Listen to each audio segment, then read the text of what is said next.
হে everyone, আসসালামু আলাইকুম। আজ চলে আসলাম কাঁচা আমের টক ঝাল আচারের রেসিপি নিয়ে। গরম ভাত, খিচুড়ি, এমনকি খুদে ভাতের সাথেও কিন্তু এই আচারটি জাস্ট জমে যাবে। তো চলো বন্ধুরা, কিভাবে তৈরি করলাম দেখে নাও।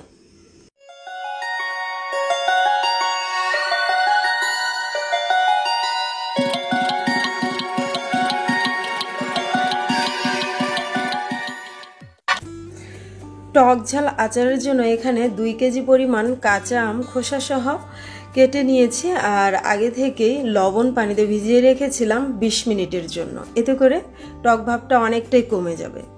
এরপর কয়েকবার ধুয়ে একটি বড় থালিতে আমি ছড়িয়ে রেখেছিলাম ফ্যানের নিচে কিছুটা শুকানোর জন্য। চাইলে রোদেও শুকানো যাবে। এবার আচারটা তৈরি করে নেব, যার জন্য চুলায় প্যান বসিয়ে এর মধ্যে দিয়ে দিলাম 1.5 কাপ পরিমাণ সরিষার তেল। যেহেতু টক আচার, এর মধ্যে কিন্তু সরিষার তেলটা বেশি লাগবে। এখন আমি 1.5 কাপ দিয়ে দিলাম, পরে কিন্তু আরও অ্যাড করে নিব। এরপর এই তেলের মধ্যে দিয়ে দিলাম 5-6টি গোটা শুকনো মরিচ, আর সাথে দিয়ে দিলাম 2 টেবিল চামচ পরিমাণ থেতো করা 5 ফোড়ন। আর থেতো করা 5 ফোড়নটা দিলে আচারের মধ্যে খুব সুন্দর একটা ফ্লেভার অ্যাড হয়। এবার অ্যাড করে দেব এখানে 2টি বড় সাইজের রসুন, আমি খোসা ছাড়িয়ে নিয়েছি। কোয়াগুলো এখানে দিয়ে দিলাম, প্রায় 25 থেকে 30টার মতো কোয়া হবে। এবার এর মধ্যে অ্যাড করে দেব আদা রসুন বাটা 1 টেবিল চামচ পরিমাণ। সাথে দিয়ে দিচ্ছি 2 টেবিল চামচ পরিমাণ সরিষা বাটা। এবার সবগুলো মশলা খুব ভালো করে নেড়েচেড়ে একটু ভেজে নিব। প্রায় 2 মিনিটের মতো নেড়েচেড়ে ভেজে নিয়েছি।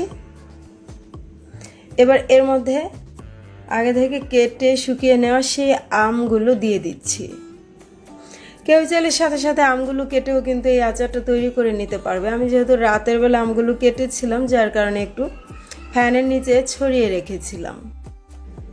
আমটা খুব ভালোভাবে মিশিয়ে নিয়েছি। এবার এর মধ্যে পরিমাণ মতো কিছুটা লবণ দিয়ে দিলাম, সাথে দিয়ে দিচ্ছি পরিমাণ মতো হলুদের গুঁড়া। এখানে 1 চা চামচ পরিমাণ হলুদের গুঁড়া দিলাম, সাথে দিব 1 চা চামচ পরিমাণ মরিচের গুঁড়া। ঝালটা যে যার ইচ্ছে অনুযায়ী কম বা বেশি বাড়িয়ে কমিয়ে নিতে পারো। এখন দিয়ে দিচ্ছি 1 চা চামচ পরিমাণ জিরার গুঁড়া, সাথে দিয়ে দিব ধনিয়া গুঁড়া।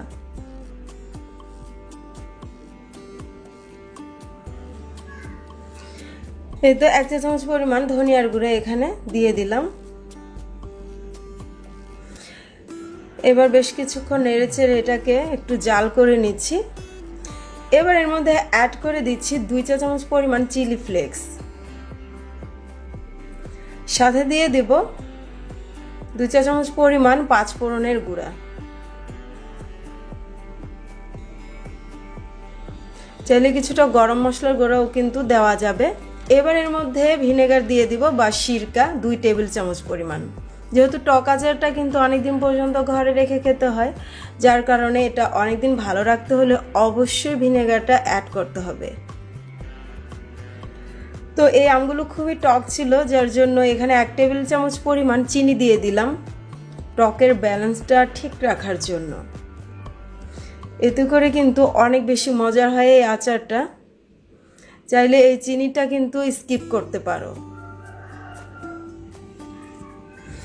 এবার নেড়েচেড়ে খুব ভালো করে এটাকে জাল করে নিচ্ছি। আমগুলো কিন্তু মোটামুটি গোটা গোটা রয়েছে, একেবারে কিন্তু গলে যায়নি। তো হয়ে গেল আমার খুবই মজাদার টক ঝাল আচার।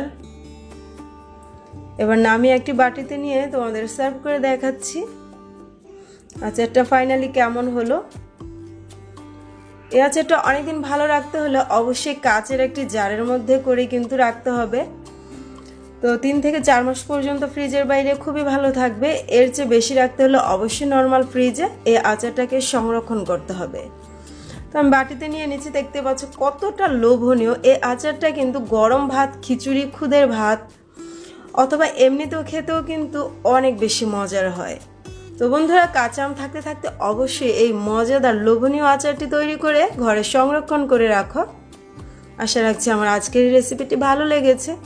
ভালো লাগলে লাইক, কমেন্ট আর শেয়ার করো বন্ধুরা। আজ এ পর্যন্তই। আল্লাহ হাফেজ।